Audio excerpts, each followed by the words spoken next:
welcome to Geek Philosophy. So, Clay, my co-host, Don here, we're going to talk about the big news that dropped this week from DC, which is they're a little bit more on their streaming service, which is going to be called DC Universe. There's no price set or anything yet, but they did release a couple information on their new shows, what it looks like they're going to have. Didn't say everything, but we wanted to talk about what this would mean to the industry and how it looks competitive to other streaming services. Yep. So just to give you an idea, they released a trailer, and during that trailer, what it looked like it was going to be was an access style type service like Netflix or CBS All Access, and it's going to include 5 brand new shows, which are Titans, Doom Patrol, Swamp Thing, Harley Quinn, and Young Justice, which we'll get into each one of those shows during this session, during this video.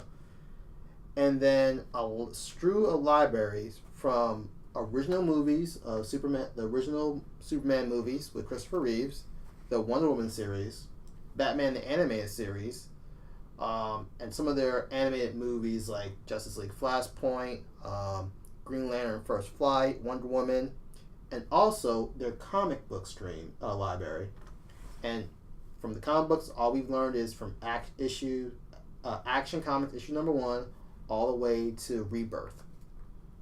And then merchandise and also kind of like a social networking where you can get with other fans and so forth.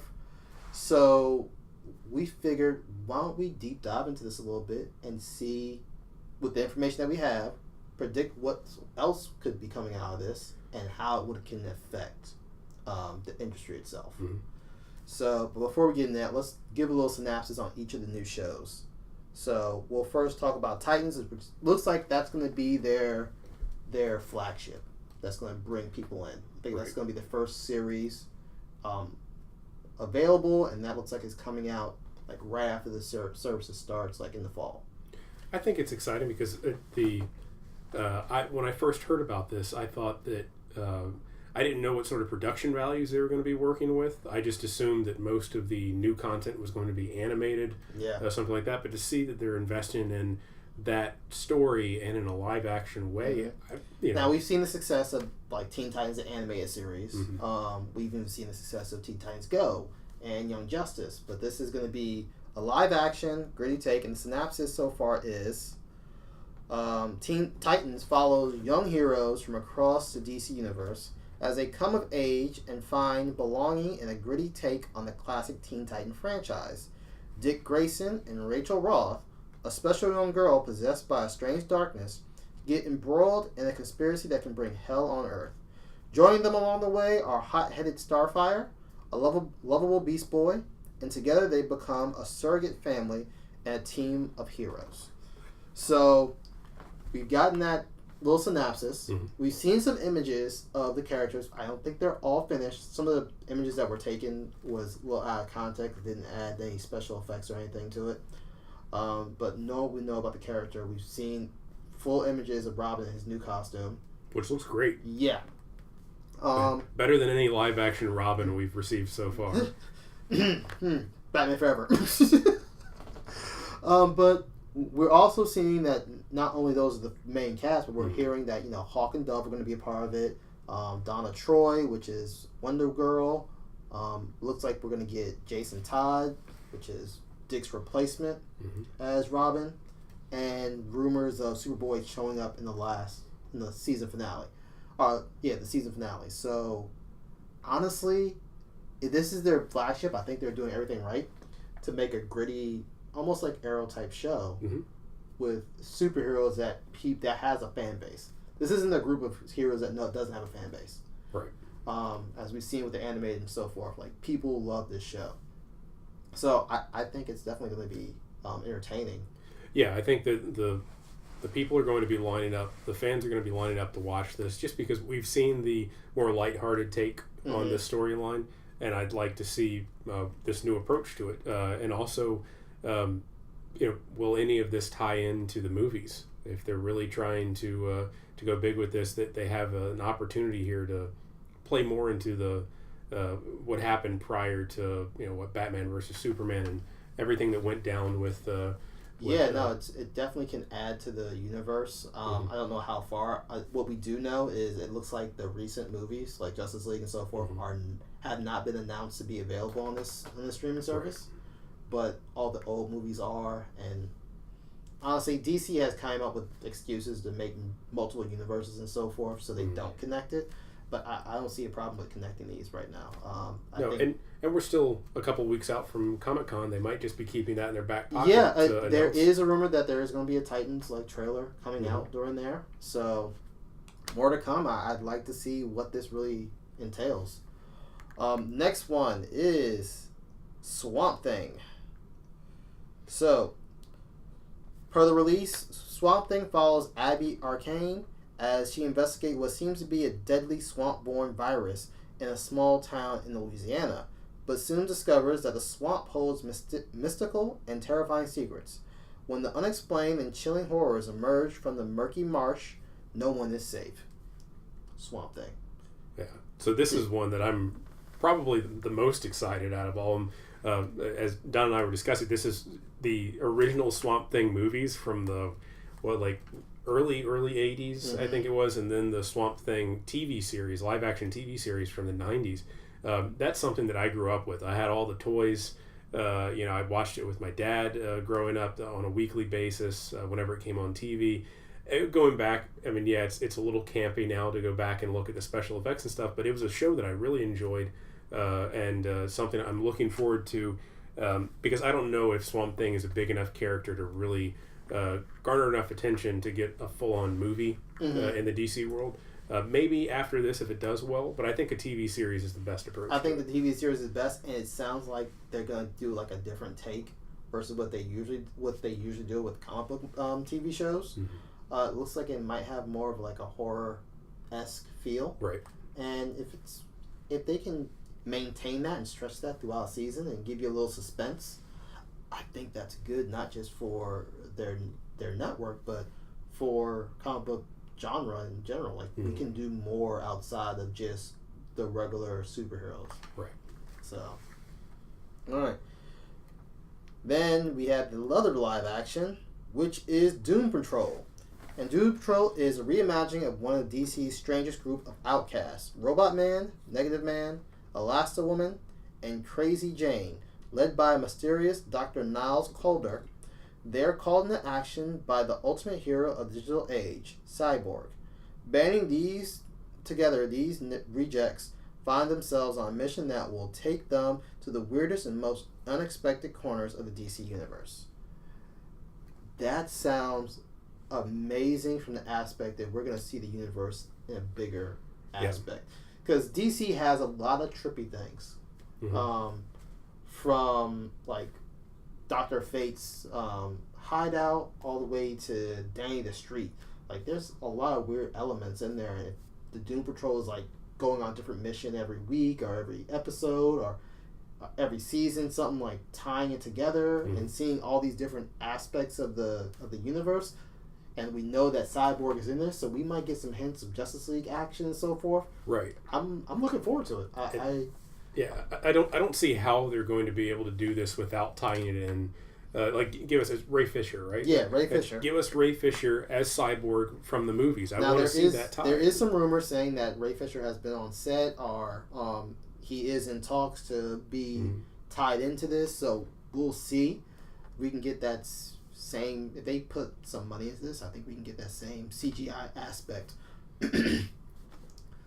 Just for a couple clips. I don't need him to be full blown in every episode, but right, and I wouldn't expect him to be either. I think this is going to be a cameo, maybe in 2 episodes or something. Yeah, same thing that Samuel Jackson did with Agents of S.H.I.E.L.D. Right, we can do with Cyborg. So if we can do that'll be great.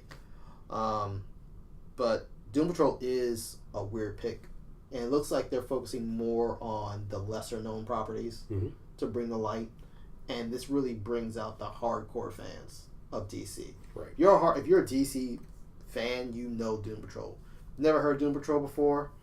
This might be a way of introducing new people to this. So. All right. Now, onto the animated stuff, which I'll start with Young Justice Outsiders. Looks like it's been pushed back to 2019, which breaks my heart. But honestly, after it was canceled off of Cartoon Network, I waited this long. I can wait a couple more months, especially if you try to make it early 2019. Hint, hint, wink, wink. But Young Justice Outsiders follows the stories, the first 2 seasons of Young Justice, and it's the team a little older and dealing with different aspects of who they're facing. I think they're facing Darkseid this time because that was like at the end of the last season, that was what they were supposed to be facing off with. So I like to see that, and really how these up and coming teenagers in an anime series deal with their mentors and come of age and dealing with puberty and so forth. So it was a great series. The fan base of Young Justice really wanted this. There was so many petitions out there, and the fans were really ones that made this possible. And I think it made this whole DC Universe thing possible because that was kind of their other flagship show. They know the fan base wants Young Justice Outsiders, so they gave it to them and said, hey, you have to come here to get it. Yeah, and I think it's important to, as long as the showrunners know that we as fans don't mind waiting, as long as we get a good finished product. Yeah, it's not going to be the end of the world if we have to wait a little bit longer. And I also didn't expect them to, throw everything out the day that this launches. You can't expect them to do that. They've got to have a lineup, going further down the road, which I'm really interested in seeing how they do. You can't put everything in one shot because we talked about it. Binging is a thing now. Mm-hmm. I can binge it and then turn it off.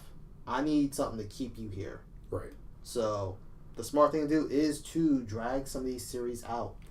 Yeah, if they stagger them right, then these are services that series, not the episodes. If it's really binge worthy, let it be binge worthy and drop off everything at one time. Right. But if it's not binge worthy, if you can then stagger the episodes.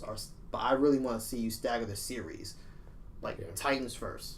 Give it 2 months. Give me a reason to not cancel my subscription, then come back to it because thankfully we now seem to be going into a world where contracts with.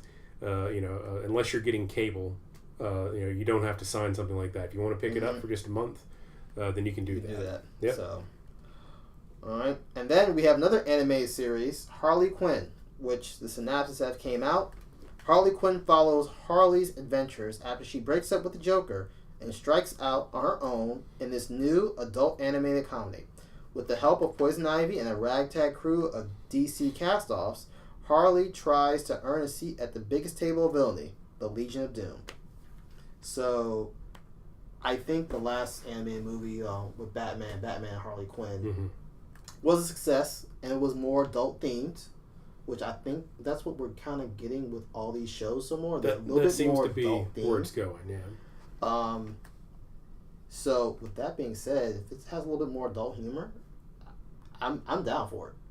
Yeah, I'd like to see them take that approach. I haven't had a chance to watch Batman and Harley Quinn. If you have Amazon Prime, you can go right after this video and check it out. It's on there. If you're a Prime member, you get it for free. I've got that in my queue, waiting to watch it. But I think that's a good step because I was wondering the dynamic of this new streaming service. Is it going to cause DC to pull all their properties from like a Cartoon Network, or is it only going to be available on the streaming service? Are we still going to get some things on cable? Or for me, for example, my favorite show to just throw on if I can't find anything I want to watch, or if I'm not going to be able to pay perfect attention to everything that's going on, I'll throw on something like Batman the Animated Series on Amazon, or Superman the series. You go back and watch those; they're all available on there. So they're still credible. That's the other thing. Absolutely, yeah. Like these series that they're thinking about putting on, especially Batman animated series. And if you go ahead and throw Justice League and Justice League Unlimited, which you better, these are series that you can watch over again. You can get something new out of it. Like the writers did an amazing job at making those timeless. So, it's. DC seems to be on the right path. The only thing is price. I think that is, and what else is included. And I think that's what they're going to have to define when they give that price. because they're also offering comics on right. Now, do you think there are going to be different tiers? Is it going to be, the streaming service content with commercials, and then you get a commercial-free version, and then you have another tier where you get commercial-free and you get the comic books? Or is it going to be all in one package, no tiers? I think it's going to have to be a tier system. That's just my prediction. Just because you do have Warner Brothers and the recent buyout, AT&T, like, I think they're going to want to see some other revenues added to this, just in case. Yeah. I think the fan base is there. They're definitely tapping into the geek dollar, but let's see what else is offered. Because if they tell me, like, they announced a little bit of the comic book library, all the way up to Rebirth. Does that mean Rebirth issue 1? Does that mean up until last week? Right. Does that mean what's going on right now? Am I going to be able to get weekly comic books on this streaming service? Like, cause that's a big deal. If I'm buying comic books and I'm buying 3 or 4 DC issues a week, that's $15, $20. It would add up really quickly. A week. I don't see them. I think it's going to be staggered in that it's going to be a situation where you can get comics maybe that came out as early as soon as last year, but I don't know if you're going to be able to get same day. Even though I want to see what the system offers and I'd be looking forward to it, I hope they don't, just because I think that's going to really, really hurt comic book shops. And there really aren't that many of them anymore. It really would hurt comic book shops, but at the same time, comic book sales have been going down. Right. So is that me hanging on to a dying industry and trying to prop them up? I mean, this might be a way of saving. Transition. This might be a way of saving the industry. Yeah. To be honest, if they do that, that forces Marvel. I mean, the comic book shops, not necessarily the physical books or the writing of it, but I don't know. I think it does definitely hurt comic book shops. I'm not going to sit here and say, oh, it won't hurt comic book shops. It will hurt comic book shops, but I think there are some comic book shops that have multiple streams of revenue. They have, like, Magic Gathering cards. Yeah. They have posters. They have pop figures. Like, they have other things. Yeah. The question is, like, how is this going to impact it? And there's other part I didn't even think about. DC has been coming out saying they're coming out with new labels. Like, they're going to have Zoom, which is going to be like, it's going to be like graphic novel books generated towards that elementary, middle school age, where you can just drop a book and you just grab it, and then you have the whole story instead of doing a weekly gathering. Right. And then you have Ink, which is supposed to be for a little bit more young adult audience, graphic novels that you can hold, and then they got Black Label, which DC is coming out with, to put more of their more mature graphic labels like Dark Knight and so forth coming out there. This might be a way for them to say, you know what? We're going to get out of the spending of printing issues out week to week, and we're going to just focus on the graphic novel portion. Come out with those every week, or not every week, but every so often, and then now you're getting more book quality that's getting you closer to New York's bestseller list instead of doing issues. Right. So yeah, I hope they don't mix things up too much. But on top of all of this, so the two things that they, well, aside from price, the two things that content-wise that they haven't confirmed are any of the new movies. Yes. And they haven't confirmed whether or not any of the CW shows. Yeah. So far, over, right? Looks like the CW shows are coming out right now. I don't know if that helps or hurts. I really don't know. Maybe they'll put the past seasons on. It's up in the air what they're gonna really do. Yep. But and they might have some strong contracts. CW being like, no, you can't do this. Right. And given the timing of it, I wonder too if we could see, because they've already announced that Gotham on Fox is ending after this season. They hit season 5 in the fall. They're going to hit season 5 in the fall. That'll be their last. And they've only been given a half season order, so about 10 episodes as opposed to 22. So it makes me wonder if they're going to try and keep something like that going, because that would be one that it would be easier to get out of a contract than something like CW, because CW wants that on. And then especially with Disney buying out Fox, right? And let's face it, Disney doesn't want to distribute a competitor, right? And also, I don't think Fox owns any rights to Gotham. They don't own any rights; they just do distribution. Right, just distribution. So I think Gotham could be a good show if they're trying to pull. Maybe not like the core fan base that's going to sign up for this on day one. If they're trying to pull people into the service, they could continue something like Gotham. And I think it would be fun if they used this last season, 5th season of Gotham, to end the series as a prequel. They could pick this up for the DC system and end up making it more of a Batman Year One, where he's actually Batman. Yeah, we can definitely get that. Or the Krypton series that was on Sci-Fi. Yeah, can be pulled over. There's plenty of stuff. I think I even heard rumors that it might be canceled. So that might be a way to revitalize, because it was actually a decent show. That's what I heard. But being on a basic cable channel, not everybody can get to that. Mm-hmm.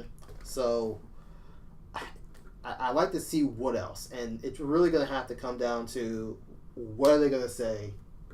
San Diego Comic-Con. Yeah. And as far as what they need to say, I think they need to say price. That needs to be established. Well, I think that's a guarantee. I think they have to announce what this price point's going to be, because we're getting down to the line. There's really not that much time left when they're talking about launching this. What is the window again? I mean, they're looking at mid-August, so that's what I'm hearing rumor mill-wise. So yeah, it needs to be quick, because I think they even put out their beta list. Sign up for beta list now. Yeah. So I'm sure at Comic-Con, we're almost certainly going to find the launch date. We're going to find the price or tiers of prices. And I don't necessarily think we're going to get any more hints on new shows coming up. I think this is a great lineup. I think these 5 are first lineup, and they kind of made us wait till 2019 for the animated stuff, which is fine. Mm-hmm. But I think this is a good start. I think they need to let us know a definitive of what other content is going to be on there. Right. Because they just gave us clues.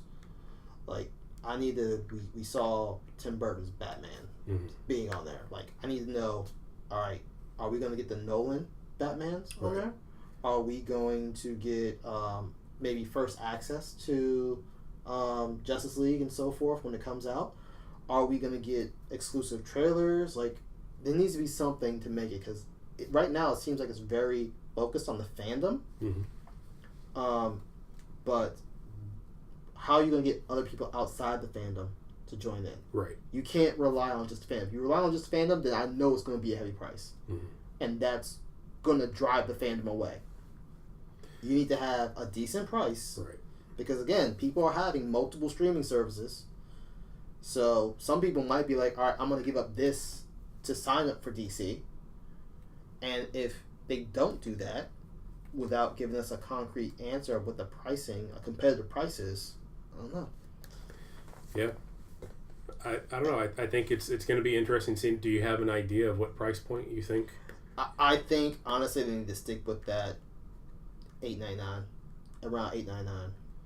I think if they're going to do tiers, I would expect probably like a $9.99, $10, and then a $14.99 premium. Mm-hmm. I could see something like that happening, and I hope that they're just holding out till Comic-Con, where they can say, this is the date, this is the price, and oh, by the way, you get access to all the Nolan films and all of the new DC Universe films. Mm-hmm. That way, if they had all of that content plus the comic books and all, I think that they could make it a good argument for a 15. The comic book thing is really the make or break to me.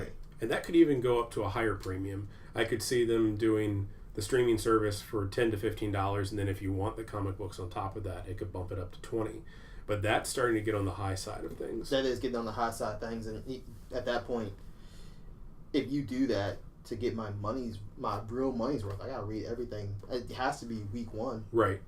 Or a week after it comes out. I need something like that. It's going to be a hard argument for them, because I think that they have to be able to show that because this is not a streaming service. It's going to be competing with a Netflix or an Amazon Prime or Hulu, because they're not going to be able to keep up with the amount of content that a distributor has, like Netflix, that has multiple third parties. Mm-hmm. This is just DC, so they have to be able to find a price point. And there's still a lot in DC. I mean, even in the anime and stuff, you got Young Justice, you got Justice League Unlimited, you got Static Shock. Like, just think about all that great content. But I think that's why they need to have the comics in there, right? Because it is, even though it's great content, it's limited content. So if they can make it worthwhile without completely destroying the comic book industry, because again, they do say, all right, new comics are available on here. Mm-hmm. Yo, Marvel, what you doing? Right. That's really going to cause Marvel to have to step up with what we assume, whether it's going to be their own Disney streaming service, or if it's going to be if they're taking over Hulu, if Hulu is going to become their own version. But yeah, I think it's going to force Marvel to have to offer some sort of, even if it's a tag on to whatever their streaming service is going to be, they're going to have to come up with something to compete with that. Let's look at one other thing we need to focus on too. How we can get the content. Like, right. Will we be able to use it on Google Cast, PlayStation, Xbox? Like, all these things also have to be evaluated. Like, they're gonna have to say a lot during that presentation in San Diego Comic-Con. Yeah, I think they're going to have something like a mobile app, tablet and phone. They're going to have it able to do everything. I don't necessarily want to read a comic book on my 70-inch TV. Or do you? Well, maybe they'll make me realize that I should have been doing that all along. I don't know. We'll have to wait and see how they do that. But that also sticks it to Amazon a little bit too, because Amazon has Comixology. Right. They have that, and again, that's where I watch my Batman the Animated Series and all of that. So if they're able to pull that content off of Amazon, then that's going to start really whittling away at the offerings that Amazon has. And honestly, this is ingenious that they're able to do that, because Amazon's about to go up in price. Right. And now I can do some of the things I can do on Amazon over here for less money. We talked about this in our Streaming Wars video. If you haven't seen that yet, check it out on the channel. But I think that Amazon is still a good value, but that's a heck of a price hike. What did we say? It was 20%? 20%. 20% in 1 year. It's still competitive with the others, considering you get that 2-day shipping and everything. But that's when you're posting record profits and then you're charging your consumers even more, that can start getting frustrating. Yeah. So we have a lot to look forward to with SDCC coming up in, 2 weeks? It's about... It's July 20th or 27th, so we still got quite a bit to go. Okay, so almost a whole month. But this is DC Universe is DC's chance to either dominate or get destroyed. It's a make or break. And you might hear me say make or break a lot on this channel. I really feel like this is a make or break. Yeah, I think they'll be fine. If CBS All Access is still a thing, then I'm pretty sure that DC. I'm waiting for AT&T to be like, hey, get a new iPhone, get a month subscription to DC Universe. They can do that. Yeah. I mean, they own it now, so go for it. Yeah, and they're cable providers that offer you a subscription to Netflix, which is one of their competitors, but they do it because it pulls people in. Yeah. So more to come on that, but I think that's it. Those are some of the questions that we have, and tell us your opinions. Put your philosophies down below in the comments. Check out our social medias on Facebook, Twitter, Instagram. Other than that, I'm Don. I'm Clay. Geek Philosophy, the Geek Way of Thinking. Have a great day, y'all. Bye. Bye. Thank you for stopping by Geek Philosophy. If you like this video, hit that thumbs up button, put your philosophies in the comments, and also hit that subscribe button so you can be notified of all future videos. Thanks for stopping by Geek Philosophy, the Geek Way of Thinking.